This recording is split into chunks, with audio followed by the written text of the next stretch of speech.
First today with restaurants opening up indoor dining once again today. Medical experts, of course, reminding people not to let down their guard. That's a message we've heard for the past year now. Our Michael Martin spoke with them about the precautions that people need to be taking to keep everyone safe. Michael? Yeah, hey, Annie, Derek. It's certainly a day that many have been waiting for. A return to indoor dining, albeit with some capacity restrictions in place, as you mentioned.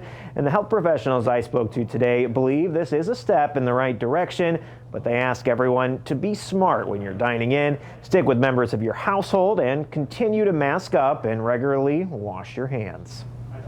We're happy to see that our numbers have got to the point where we're lower every day. Starting Monday, restaurants in Michigan are once again able to offer indoor dining, though customer capacity is limited to 25% and masks are still required unless you're seated and eating. Dr. James Forshee with Priority Health says it's an indication of the progress we've made, but also how important those precautions are. The prevalence and the frequency is very high right now. It's just that we've learned things that make a difference. And if we'll practice those very diligently, we can begin to get back out. The biggest thing about restaurants opening is that it increases people's interaction with each other. Brian Hartle, epidemiology supervisor at the Kent County Health Department, says while this is a step in the right direction, it is critical that people remain vigilant when dining out. And we know that COVID is not over. It's going to be with us for a while. We obviously still recommend that people wear a mask, in the restaurants when they're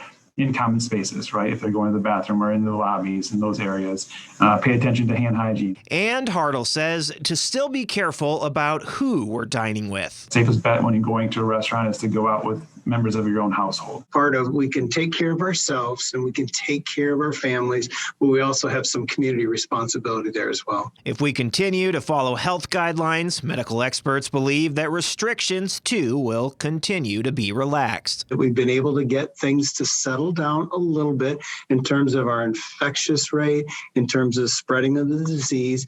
But what I think is critical is that this is never the time to drop our guard.